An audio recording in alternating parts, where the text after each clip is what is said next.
Hello everyone. So today in this session we are going to learn about the orientational, conventional and non-conventional learning programs India में क्या क्या होते हैं. Okay तो चलिए session को स्टार्ट करते हैं. तो सबसे पहले ओरिएंटल एजुकेशन का मतलब क्या है. अब देखिए यहाँ पे जो एजुकेशन होता है सबसे पहले सोशल स्टेबिलिटी के लिए एजुकेट किया जाता है. एजुकेशन फॉर सोशल स्टेबिलिटी, एक सोसाइटी में स्टेबिलिटी लेके आने के लिए ही यहाँ पे क्या किया जा रहा है, एजुकेशन प्रोवाइड किया जा रहा है.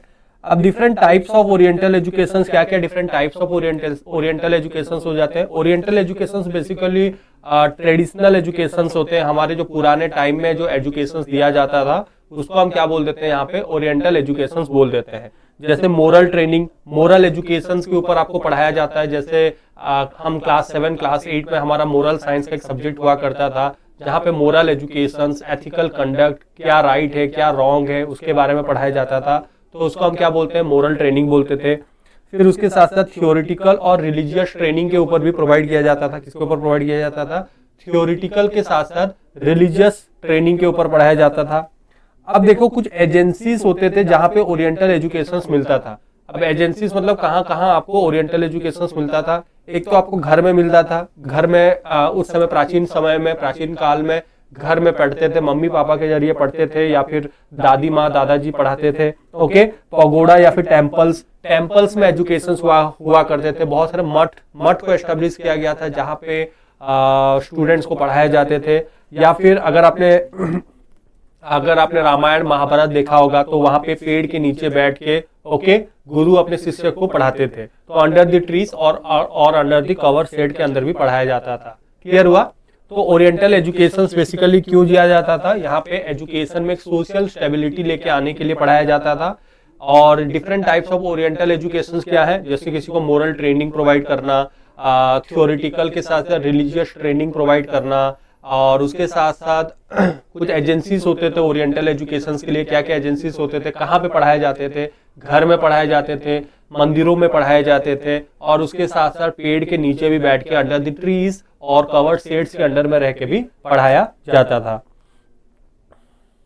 अब देखिए ओरिएंटल एजुकेशन जो होता था उसका इफेक्ट क्या देखने को मिलता था. ओरिएंटल एजुकेशन के इफेक्ट देखो, inclusion of liberal education in all the school level.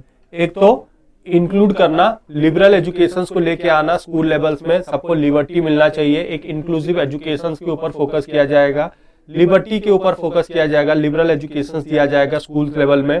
फिर उसके साथ साथ एक हॉलिस्टिक इंटीग्रेशन के ऊपर फोकस किया जाएगा, ह्यूमन पर्सनैलिटी के ऊपर फॉर इस कल्चरल इंप्रूवमेंट. ओके, फिर एक हॉलिस्टिक इंटीग्रेट किया जाएगा ताकि ह्यूमन पर्सनैलिटी डेवलप कर सके, कल्चरल इंप्रूवमेंट कर सके. समझ आया. ओरिएंटल एजुकेशन का मतलब क्या होता है, एक इंक्लूसिव लिबरल एजुकेशन प्रोवाइड किया जाएगा स्कूल्स में. फिर उसके साथ साथ यहाँ पे ऑल राउंड डेवलपमेंट होना चाहिए स्टूडेंट्स का, उसके ऊपर फोकस किया जाएगा. कल्चरल इंप्रूवमेंट के ऊपर फोकस किया जाता था. कल्चरल इंप्रूवमेंट, कल्चर में किस तरीके से हम इंप्रूवमेंट लेके आएंगे उसके ऊपर भी यहाँ पे फोकस किया जाता था. अब रिलेशन क्या है सोशल लाइफ और एजुकेशन के बीच में, क्या रिलेशन है. ओके, अब देखिए सोशल लाइफ और एजुकेशन के बीच में क्लोज रिलेशनशिप होता है. अब education bear to life, it possesses a distinct moral character. अब एजुकेटेड लोगों को पढ़ाते हो सिखाते हो तभी जाके उनके अंदर मोरल कैरेक्टर डेवलपमेंट होता है. तो अगर आपको सोसाइटी में रहना है तो आपको एजुकेशन एक बहुत ही इंपॉर्टेंट पार्ट प्ले करता था. ओके, तो एडुकेट करोगे तभी जाके आप इस सोसाइटी में क्लोजली रह सकते हो. Students are trained to have the ability to shape his own conduct, right. अब यहाँ पे बच्चों को पढ़ाया जाता है, मोरल एजुकेशन दिया जाता है ताकि उनका रहने सहने का तरीका, उनके way of talking, way of behaviour, way of conduct, वो सब में भी सही तरीके से वो कर पाएंगे. ओके, और ऐसा नॉलेज उनको मिलना चाहिए जो कि उनको एनेबल करेगा कि कंडक्ट ऑफ अदर्स. उसके साथ साथ वो दूसरों नॉलेज गेन करेंगे. नॉलेज गेन के करने के साथ साथ वो दूसरों को बिहेवियर को भी कंडक्ट करेंगे. तो इसके बारे में आपका मोरल एजुकेशन के ऊपर फोकस किया जाता था. तो ये है आपका relation between social life and education. Clear हो गया होगा. ओरिएंटल लर्निंग प्रोग्राम का मतलब क्या है. देखिए ओरिएंटल का मतलब ही होता है traditional learning program. Oriental learning program का मतलब ही क्या होता है, ये ट्रेडिशनल लर्निंग प्रोग्राम होता है. अब oriental learning program are those in which traditional subjects को पढ़ाए जाते थे। अब यहाँ पे कौन से ट्रेडिशनल सब्जेक्ट्स पढ़ाए जाते थे, जैसे संस्कृत हो गया, न्याय शास्त्र, लॉजिक शास्त्र, वेदांत के ऊपर पढ़ाया जाता था, ज्योतिष शास्त्र के ऊपर पढ़ाया जाता था, पुराण के ऊपर पढ़ाया जाता था, साहित्य के ऊपर भी पढ़ाया जाता था। तो ये सब कुछ ट्रेडिशनल सब्जेक्ट्स हैं जो कि प्राचीन समय से चले आ रहे हैं और आज भी हम ये सारे के सारे सब्जेक्ट्स को पढ़ते हैं। संस्कृत आज भी हमारा सब्जेक्ट का एक करिकुलम का पार्ट होता है जहाँ पे हम संस्कृत पढ़ते हैं। ज्योतिष शास्त्र, पुराण, साहित्य, ये सब आपके ट्रेडिशनल सब्जेक्ट्स में गिने जाते हैं। क्लियर हुआ यहां तक?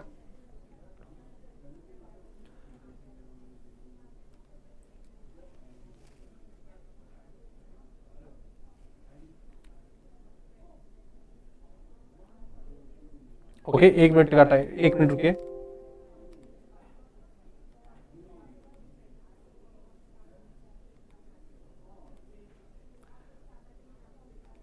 अब देखिए, जो ओरिएंटल लर्निंग प्रोग्राम होता था, अब उसके लिए क्या हुआ, उसके लिए बहुत सारे ओरिएंटल रिसर्च इंस्टीट्यूट को डेवलप किया गया। ओरिएंटल रिसर्च इंस्टीट्यूट को डेवलप किया जिनका मेन फोकस किसके ऊपर था, इंडोलॉजिकल स्टडीज। इंडोलॉजिकल स्टडीज का मतलब क्या है, इंडोलॉजिकल स्टडी का मतलब है यहाँ पे आपको वेरियस कल्चर्स के बारे में पढ़ाया जाएगा, बेसिकली इंडियन कल्चर के बारे में पढ़ाया जाएगा। Okay, science of study of culture in all it aspect. तो कल्चरल की स्टडी जब हम करते हैं उसको हम इंडोलॉजिकल स्टडीज बोलते हैं। Why with the disappearance of the Gurukul system and the ancient universities like those of Nalanda and Taxila, it become necessary to evolve a method by which ancient knowledge and wisdom of the country would be revived and preserved। अब देखिए, आज के समय में ये Gurukul system, ये गुरुकुल प्रथा पूरा का पूरा डिसअपियर हो चुका है। अब आज के समय में हमारा ऐसे यूनिवर्सिटीज नहीं है जैसे नालंदा, तक्षशिला हुआ करते थे, जहाँ पे एंशिएंट एजुकेशन, आपको संस्कृत, ग्रामर, ये सब के ऊपर पढ़ाए जाते थे, एंशिएंट नॉलेज मिलता था। अब अभी क्या है, अभी हमें ओरिएंटल लर्निंग प्रोग्राम्स को प्रोवाइड करना है ताकि बच्चों के अंदर हम मोरल कैरेक्टर, मोरल डेवलपमेंट कर सके। तो work of this institutes consisted chiefly in collecting rare manuscript in the oriental language. अब देखिए, ओरिएंटल रिसर्च इंस्टीट्यूट को डेवलप करने का मेन उद्देश्य यही है कि जो हमारे एंशिएंट मैन्युस्क्रिप्ट से, जो ओरिएंटल पुराने भाषाएं थे, लैंग्वेजेस थे, जैसे प्राकृत हो गया, संस्कृत हो गया, ये सबको हम रिवाइव कर सके। उसके साथ साथ यहाँ पे religious education, philosophical subjects, literature subject, science के बारे में, okay, editing them and grammar के बारे में पढ़ा सकेंगे, आर्ट पब्लिशिंग देम विद और without translation and explanatory notes. तो ये सब आपके ओरिएंटल लर्निंग प्रोग्राम्स में पढ़ाए जाते थे। क्लियर हुआ? तो यहाँ पे बेसिकली ओरिएंटल रिसर्च इंस्टीट्यूट को डेवलप किया गया था जिसका मेन उद्देश्य क्या था, इंडोलॉजिकल स्टडीज के ऊपर, इंडोलॉजिकल स्टडीज मतलब कल्चरल स्टडीज के ऊपर फोकस किया जाता था। अब देखिए, जैसे जैसे गुरुकुल सिस्टम और हमारे जो एंशिएंट यूनिवर्सिटीज डिसअपियर होते जा रहा था, तो एंशिएंट नॉलेज को डेवलप करना बहुत ही इंपॉर्टेंट हो जा रहा था। ओके, तो बहुत सारे ओरिएंटल रिसर्च इंस्टीट्यूट को डेवलप किया गया, जैसे जहां पे उनको पाली, पर्शियन, प्राकृत, ये सब भाषाओं के ऊपर सिखाया जाएगा। ओके, तो इसी के लिए ओरिएंटल रिसर्च इंस्टीट्यूट को एस्टेब्लिश किया गया। अब देखिए, कन्वेंशनल लर्निंग प्रोग्राम। अब कुछ कन्वेंशनल लर्निंग प्रोग्राम्स क्या क्या है, जैसे conventional degree courses are those courses which are design to provide in depth knowledge of a subject. तो कन्वेंशनल जो डिग्री कोर्सेज हुआ करते थे ना, यहाँ पे मेन मकसद यही होता था कि यहाँ पे एक इन डेप्थ नॉलेज प्रोवाइड करना किसी एक सब्जेक्ट और किसी एक डिसिप्लिन के ऊपर। अब ये जो कोर्सेज डेवलप हुए, ये जो कोर्सेज हैं, ये प्योरली बेस्ड किसके ऊपर है, theoretical knowledge of the subject और डिसिप्लिन। यहाँ पे कंप्लीट थियोरिटिकल नॉलेज के ऊपर फोकस किया जा रहा था। ओके, तो जो कन्वेंशनल डिग्री कोर्सेज हुआ करते थे, यहाँ पे इन डेप्थ नॉलेज प्रोवाइड करना, जो भी सब्जेक्ट और जो भी डिसिप्लिन के ऊपर पढ़ाई कर रहे हो। और खास करके जो कन्वेंशनल लर्निंग प्रोग्राम होते थे, यहाँ पे थ्योरी बेस्ड नॉलेज मिलता था। क्या मिलता था? थ्योरिटिकल नॉलेज मिलता था। जैसे इस कन्वेंशनल लर्निंग प्रोग्राम जैसे बीटेक हो गया। अब देखो, बीटेक कई सालों से चले आ रहा है। चार्टर्ड अकाउंटेंट हो गया, डॉक्टर की पढ़ाई होगी, एमबीबीएस, लॉ की पढ़ाई होगी, एमबीए की स्टडी हो गया। तो ये सब आपके किस में आ जाते हैं, कन्वेंशनल लर्निंग प्रोग्राम आ जाते हैं, जहां पे बहुत ही कंप्लीट थ्योरिटिकल बेस्ड नॉलेज की जरूरत होता है यहाँ पे। फिर उसके बाद हम पढ़ते हैं नॉन कन्वेंशनल लर्निंग प्रोग्राम। अब देखिए, ये जो नॉन कन्वेंशनल लर्निंग प्रोग्राम है are those which are developed newly according to needs of today's area. अब देखिए, नॉन कन्वेंशनल लर्निंग प्रोग्राम का मतलब क्या है, मॉडर्न एजुकेशन प्रोग्राम है। ये क्या है, ये मॉडर्न एजुकेशनल प्रोग्राम है। इसको डेवलप क्यों किया गया है, आज के नीड्स के हिसाब से, आज के समय में जो नीड्स है, टुडे एरास के जो नीड्स है, उसके बेसिस में इसको डेवलप किया गया है। अब ये जो कोर्सेस होंगे ये रिफ्रेशिंग कोर्सेस होंगे। क्या कौन से कोर्सेस होंगे? रिफ्रेशिंग कोर्सेस होंगे। और ये caters to the present need of education system. आज के समय में जो प्रेजेंट नीड है जो एजुकेशन सिस्टम का, उसके मुताबिक इस कोर्सेस को डेवलप किया जाएगा। जैसे बहुत सारे कोर्सेस इवॉल्व हो गया है, जैसे डिस्टेंस एजुकेशन हो गया, ऑनलाइन लर्निंग हो गया। अब ये सब क्या है? ये सब आपके नॉन कन्वेंशनल लर्निंग प्रोग्राम्स में गिने जाते हैं। क्लियर हुआ? अब जैसे नॉन कन्वेंशनल कोर्सेस में क्या क्या आ जाते हैं? जैसे सबसे पहले हम पढ़ते हैं टी मैनेजमेंट, टी को मैनेज करना। टी मैनेजमेंट भी एक कोर्सेस है। जैसे tea sommeliers not just tasting tea but they also give guidance on the method of cultivation of tea. अब देखिए टी मैनेजमेंट मतलब ना यहाँ पे सिर्फ और सिर्फ चाय पीना नहीं है, चाय पीने के साथ साथ यहाँ पे वो आपको ये बताएंगे कि क्या मेथड ऑफ कल्टीवेशन होना चाहिए, किस तरीके से कल्टीवेट करोगे, किस तरीके से ब्रांड करोगे, कैसे आप क्वालिटी को पहचान सकते हो और गाइडेंस प्रोवाइड कर सकते हो, सजेशन प्रोवाइड कर सकते हो, किस तरीके से हम यहाँ पे इंप्रूव कर पाएंगे। तो ये जो कोर्सेज को इंट्रोड्यूस किया गया, इस कोर्सेज का नाम क्या रख दिया गया? T management. Okay, T management रख दिया गया। ओके, और जो टी को टेस्ट करते हैं उनको क्या बोला जाता है? टी सोमालियर बोला जाता है। ओके, ना कि वो सिर्फ और सिर्फ टी को टेस्ट करते हैं बट उसके साथ साथ वो गाइडेंस भी प्रोवाइड करते हैं कि क्या मेथड होगा कल्टीवेशन के साथ, क्या क्वालिटी होना चाहिए, और उसके साथ साथ वो एडवाइस भी प्रोवाइड करते हैं किस तरीके से हम प्रोसेस को इंप्रूव कर पाएंगे। तो इस कोर्सेज को हम क्या बोलते हैं? टी मैनेजमेंट बोलते हैं। जैसे बहुत सारे यूनिवर्सिटीज डेवलप किए गए, जैसे Birla institute of futuristic studies, Calcutta डिप्रास institute of professional studies, Assam agriculture universities, plantation management Bangalore, Assam institute of plantation management Bangalore. तो बहुत सारे टी मैनेजमेंट के कोर्सेज को इंट्रोड्यूस किए गए वेरियस यूनिवर्सिटीज पे, और उसके साथ साथ नए नए यूनिवर्सिटीज को भी एस्टेब्लिश किए गए, कॉलेजेस को एस्टेब्लिश किए गए, जहां पे इसी टी मैनेजमेंट के सब्जेक्ट्स को पढ़ाए जाएंगे। ओके, क्लियर हुआ यहां तक? फिर एक और नया कोर्सेस इंट्रोड्यूस हुआ है। उस कोर्सेस का नाम क्या रखा गया? PAT groomer. पैट ग्रूमर क्या होते हैं? Some Indian universities have introduce a course that will give you an opportunity to work closely with animals. Okay, तो यहाँ पे आप एनिमल्स के साथ एनिमल्स के ऊपर आप पढ़ाई करोगे। Okay, pet groomer should know how to give a bath, cut nails, clipping, trimming dogs hair, notice pet health related issues. तो इनका काम क्या होगा? पैट को नहलाना, उनके नाखून काटना, ओके, उनके हेयर को ट्रिम करना, उनके हेल्थ इश्यूज के ऊपर फोकस करना। तो ये पेट ग्रूमर्स का काम होगा। तो ऐसे बहुत सारे यूनिवर्सिटीज हैं, जैसे Whisker and Tail Franchising and Pet Grooming Academy Mumbai, Fuzzy and VG professional pet grooming schools Bangalore, Scoopy Scrub Delhi, National Association of Professional Pet Sitters, जो कि एक ऑनलाइन सर्टिफिकेशन कोर्सेज भी प्रोवाइड करता है यहाँ पे। तो ये क्या हो गए?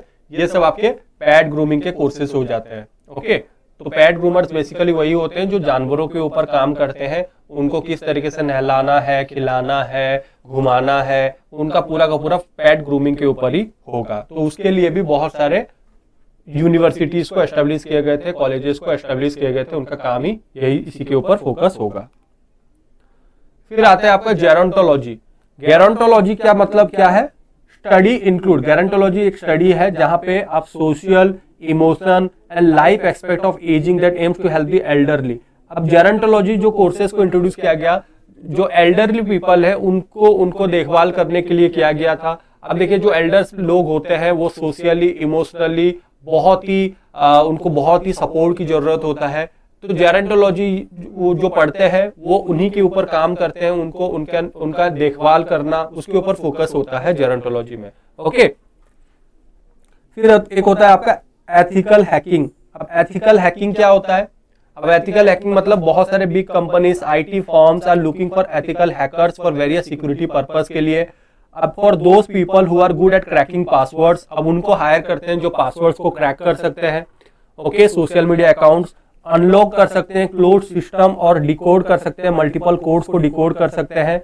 अब जो एथिकल हैकिंग का कोर्स है, ये एक एक्सीलेंट वे है to put those grey cells to good use and get paid. तो ethical hacking basically IT firms में देखे जाते हैं, बड़े बड़े बिग कंपनीज में देखे जाते हैं, जिनका सिक्योरिटी पर्पस के लिए जिनको हायर किया जाता है। और ये जो लोग होते हैं ये क्या होते हैं, ये बहुत ही this people are very good at cracking codes, ये पासवर्ड्स को क्रैक कर सकते हैं। उसके साथ साथ ये अनलॉक कर सकते हैं क्लोज सिस्टम, या फिर डिकोड कर सकते हैं, मल्टीपल कोड्स को डिकोड कर सकते हैं। तो जो एथिकल हैकिंग कोर्सेस होता है ये इनको बहुत अच्छा पेमेंट भी मिलता है, और सिक्योरिटी पर्पस के लिए इनको क्या किया जाता है, सिक्योरिटी पर्पस के लिए यूज किया जाता है। एक स्पा मैनेजमेंट का भी कोर्सेस होता है। अब स्पा मैनेजमेंट तो देखिए museology, museology is the study of museums. Museology का भी कोर्सेस है जहां पे आप म्यूजियम्स के बारे में स्टडी करते हो।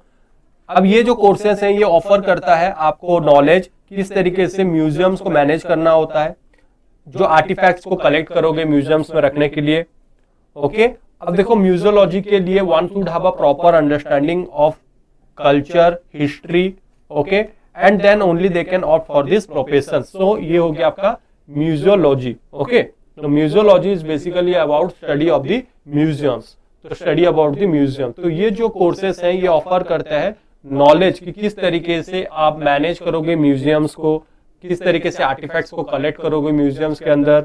उसके साथ साथ यहाँ पे अगर आपको ये कोर्सेज करना है तो यहाँ पे आपको कंप्लीट अंडरस्टैंडिंग होना चाहिए हिस्ट्री के बारे में, कल्चर के बारे में, then only they should opt for this profession. तो इसको हम क्या बोलते हैं, म्यूजियोलॉजी बोल देते हैं। क्लियर हुआ? अब देखिए भारत में कुछ ओरिएंटल इंस्टीट्यूशंस क्या क्या है इंडिया में।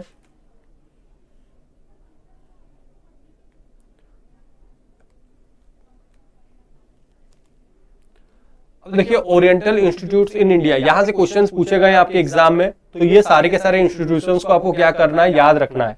जैसे Adyar library and research centre, ये कुछ ओरिएंटल इंस्टीट्यूट्स हैं इंडिया में। आपको कोड वाले क्वेश्चन में पूछ लिए जाएंगे, सीक्वेंस वाले क्वेश्चन में कोड वाले क्वेश्चन में पूछ लेंगे कि आपको आइडेंटिफाई करना है, फाइंड आउट करना है कि कौन से ओरिएंटल इंस्टीट्यूट है इंडिया में।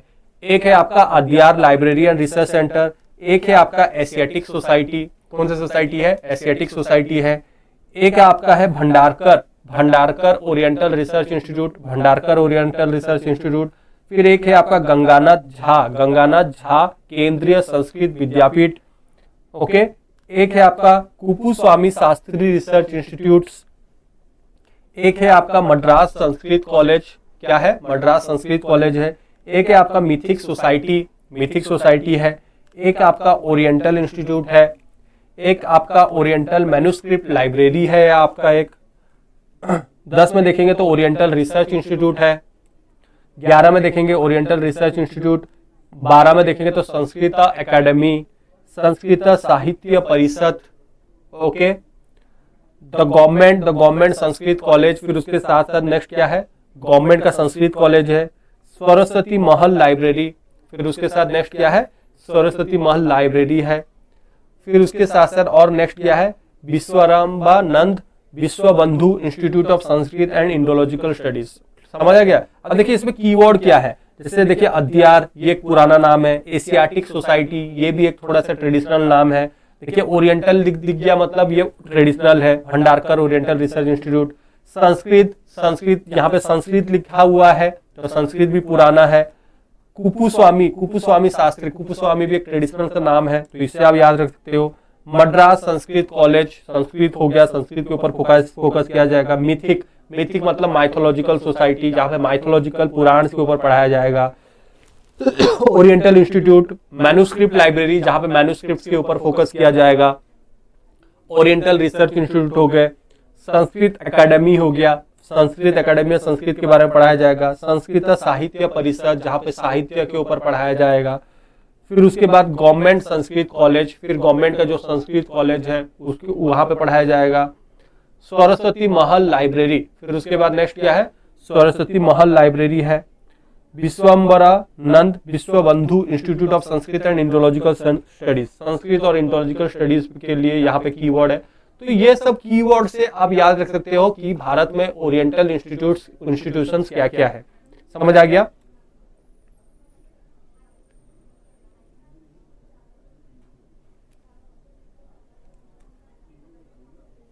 ओके, आई होप यहां तक आप सबको समझ आ रहा होगा। अब ये सबको आप क्या कर सकते हो, नोट डाउन कर सकते हो कॉपी में, ओके। कॉपी में नोट डाउन कर सकते हो और यहाँ से आपको एग्जाम में क्वेश्चंस पूछे जाएंगे डेफिनेटली। क्लियर है यहाँ तक?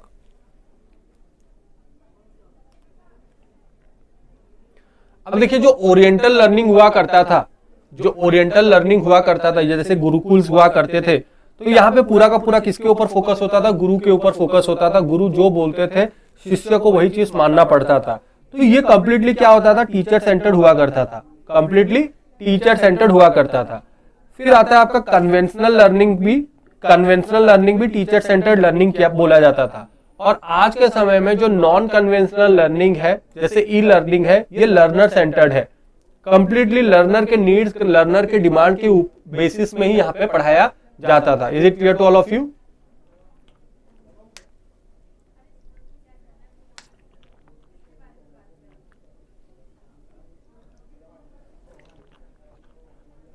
ओरिएंटल लर्निंग हो गया, कन्वेंशनल लर्निंग हो गया और आपका नॉन कन्वेंशनल लर्निंग हो गया। तो जो ओरिएंटल लर्निंग होता था वो कंप्लीटली क्या होता था? टीचर सेंटर्ड लर्निंग हुआ करता था। कन्वेंशनल लर्निंग जो होता था कंप्लीटली ये भी टीचर सेंटर्ड हुआ करता था। और नॉन कन्वेंशनल लर्निंग क्या होता था? लर्नर सेंटर्ड होता था। लर्नर के नीड्स डिमांड के हिसाब से, इसको हम मॉडर्न डे लर्निंग भी बोला जाता था। Modern day needs, modern day demands के हिसाब से यहाँ पे बच्चों को पढ़ाया जाता था।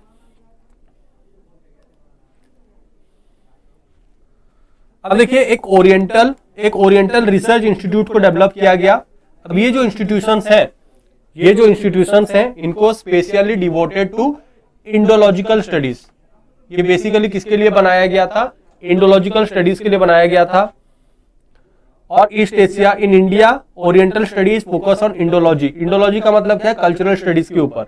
ओके, इंडोलॉजिकल स्टडीज और इंडोलॉजी और Indian studies is the academic study of the history and cultural language. तो इंडोलॉजी या फिर जो इंडियन स्टडीज किया जाता है, यहाँ पे Indian culture, history, languages, Indian languages के ऊपर पढ़ाया जा रहा था। Okay, literature of the India के बारे में पढ़ाया जाता था। Whereas historical research studies the meaning of past event in an attempt to interpret the fact and explain the cause of event and their effect in the present event। फिर इसके साथ साथ हिस्टोरिकल रिसर्च स्टडीज भी करवाए जाते थे, जहाँ पे पास्ट इवेंट्स को पढ़ाया जाता था और वर्तमान के सिचुएशन में, वर्तमान के इवेंट में उनका क्या कॉज देखने को मिलता है, क्या इफेक्ट देखने को मिलता है, उसके ऊपर बताया जाता था। अब जैसे जैसे डिसअपीयरेंस हो गया गुरुकुल सिस्टम और ancient universities like those of Nalanda and Takshashila, okay, and also the gradual dissolution of powerful kingdom by conquest from outside, तो ये बहुत ही नेसेसरी हो गया कि हम इवॉल्व करेंगे हमारा एंशिएंट नॉलेज को, evolved a method by which ancient knowledge and wisdom of the country would be revived and preserved। Okay, तो इसी के लिए ओरिएंटल लर्निंग प्रोग्राम्स को इंट्रोड्यूस किया गया भारत में।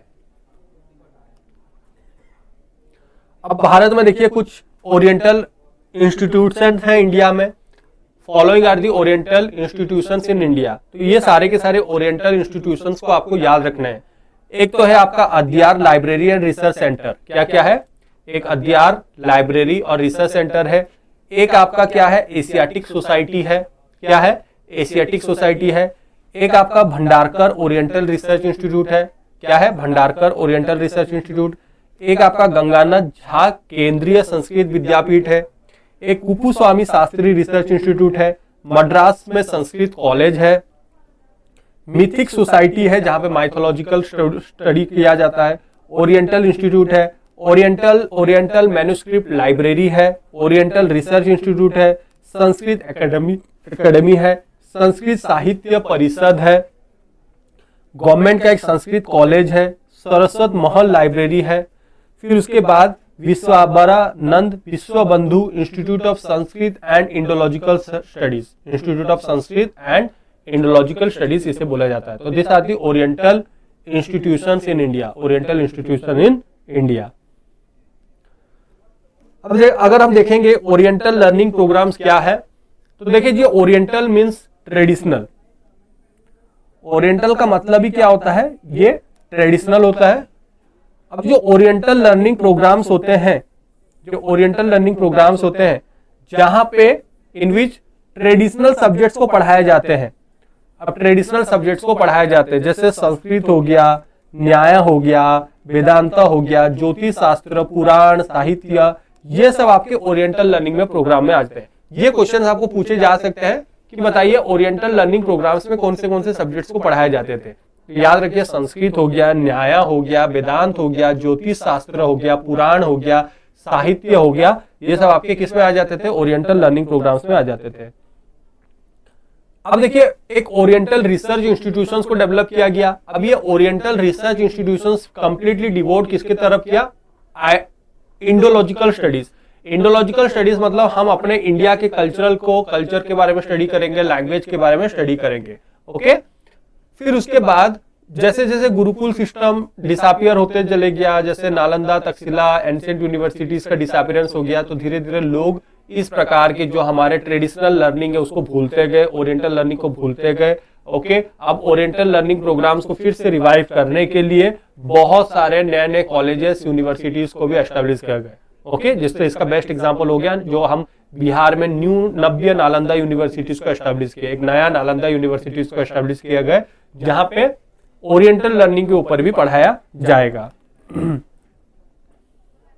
अब ये जो इंस्टीट्यूशंस होंगे इनका मेन मकसद क्या होगा, कलेक्ट करना, मैन्युस्क्रिप्ट्स को कलेक्ट करना, ओरिएंटल लैंग्वेजेस के ऊपर पढ़ाया जाएगा, जैसे पाली हो गया, पर्शियन हो गया, संस्कृत हो गया, रिलीजियस स्टडीज के ऊपर पढ़ाया जाएगा, फिलोसॉफिकल स्टडीज के ऊपर पढ़ाया जाएगा, लिटरेचर, साइंस, तर्क, लॉजिक, ओके, ये सब के ऊपर पढ़ाया जाएगा। और उसके साथ साथ ट्रांसलेशंस भी प्रोवाइड किए जाएंगे और उसके साथ साथ नोट्स भी प्रोवाइड किए जाएंगे यहाँ पे। जैसे कन्वेंशनल डिग्री कोर्सेज क्या होते हैं, तो कन्वेंशनल डिग्री कोर्सेज वो कोर्सेज होते हैं जिनको डिजाइन किया गया है कि यहाँ पे वो इन डेप्थ नॉलेज आपको प्रोवाइड करेंगे सब्जेक्ट और डिसिप्लिन के ऊपर। अब ये जो सब कोर्सेज होंगे प्योरली क्या होंगे, थ्योरेटिकल नॉलेज के ऊपर बेस्ड होंगे, जो भी सब्जेक्ट्स है, जो भी डिसिप्लिन है। जैसे इसका बेस्ट एग्जांपल हो गया बीटेक हो गया, एमबीबीएस हो गया, लॉ हो गया, एलएलबी हो गया। ओके, तो ये सब आपके कन्वेंशनल डिग्री कोर्सेज में आ जाते हैं। उसी तरीके से अगर हम देखेंगे नॉन कन्वेंशनल लर्निंग प्रोग्राम्स क्या होते हैं, तो देखिए non conventional learning program are those which are developed newly according to the needs of today era. आज के एरा के हिसाब से, आज के टुडेस एरास के नीड्स के हिसाब से नॉन कन्वेंशनल लर्निंग प्रोग्राम को इवॉल्व किया गया। अब ये जो कोर्सेस हैं ये रिफ्रेशिंग कोर्सेस हैं। कौन से कोर्सेस हैं, रिफ्रेशिंग कोर्सेस हैं। और ये कैटर क्या करता है, caters to the present need of education system. जो आज का नीड है जो एजुकेशन सिस्टम का, उसके नीड के हिसाब से ही यहाँ पे लर्निंग किया जाता है। तो इसका बेस्ट एग्जांपल हो गया जैसे डिस्टेंस लर्निंग प्रोग्राम हो गया, ऑनलाइन लर्निंग प्रोग्राम हो गया। अब ये सब किस में आ जाते हैं, आपके नॉन कन्वेंशनल लर्निंग प्रोग्राम्स में आ जाते हैं। उसी के साथ एक टी मैनेजमेंट का कोर्सेस आया था, जैसे टी सोमेलियर्स होंगे। अब इनका काम सिर्फ और सिर्फ टी को चखना नहीं है, पीना नहीं है। ओके, उसके साथ साथ ये उसका क्वालिटी बताएंगे और उसके साथ साथ मेथड बताएंगे किस तरीके से टी कल्टीवेशन कर सकते हैं, टी का क्वालिटी के बारे में बताएंगे और उसके साथ साथ एडवाइस भी देते हैं कि किस तरीके से हम टी कल्टीवेशन प्रोसेस को इम्प्रूव कर सकते हैं। अब ये जो कोर्सेस हैं, इस कोर्सेस का नाम क्या रख दिया गया, टी मैनेजमेंट रख दिया गया। तो इसके लिए बहुत सारे यूनिवर्सिटीज, कॉलेजेस को एस्टेब्लिश किया गया था। जैसे अगर हम यूनिवर्सिटीज में देखेंगे, Birla institute of futuristic study,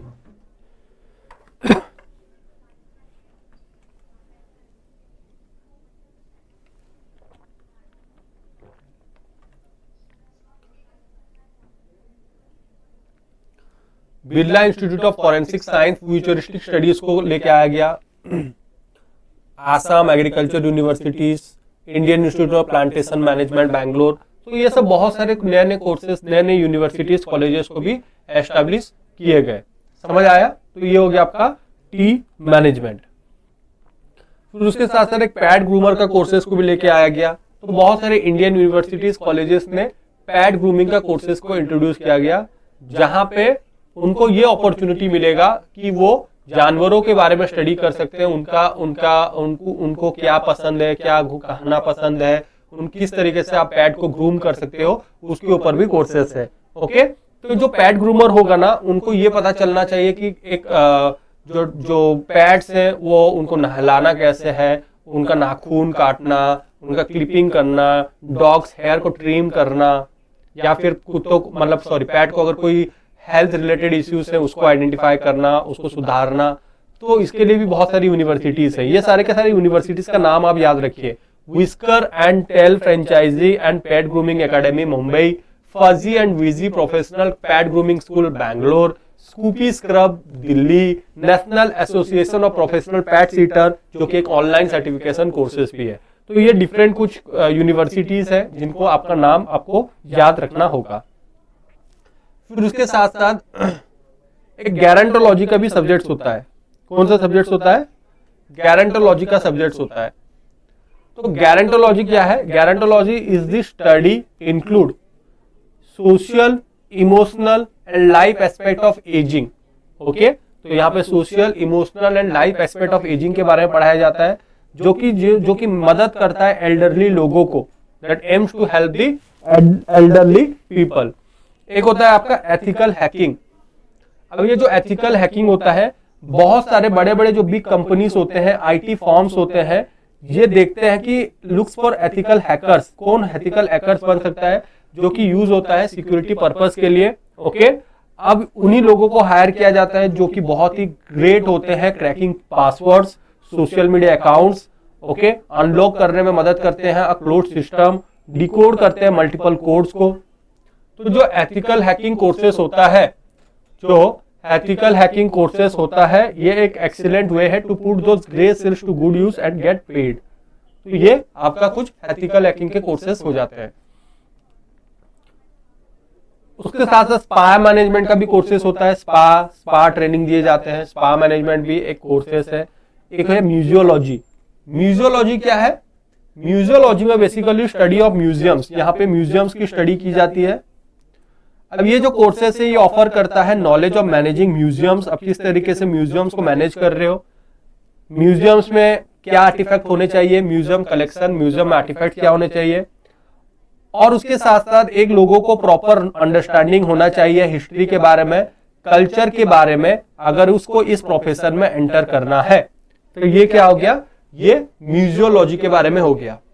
तो म्यूजियोलॉजी बेसिकली फोकस किसके ऊपर होता है? म्यूजियम की स्टडी करना। और ये जो कोर्सेस है ये ऑफर करता है आप किस तरीके से म्यूजियम्स को मैनेज करोगे, क्या म्यूजियम में क्या कलेक्शन होने चाहिए। तो यहाँ पे अगर आपको म्यूजियोलॉजी के कोर्सेस लेने हैं तो एक प्रॉपर अंडरस्टैंडिंग होना चाहिए हिस्ट्री और कल्चर के ऊपर भी। Okay, then only a person can opt for this profession. Clear हुआ? तो इसी के साथ हमारा पूरा का पूरा oriental conventional and non conventional learning program जो हमारा हायर एजुकेशन का एक पार्ट है पूरा का पूरा कंप्लीट होता है। ओके, चलिए, thank you very much everyone.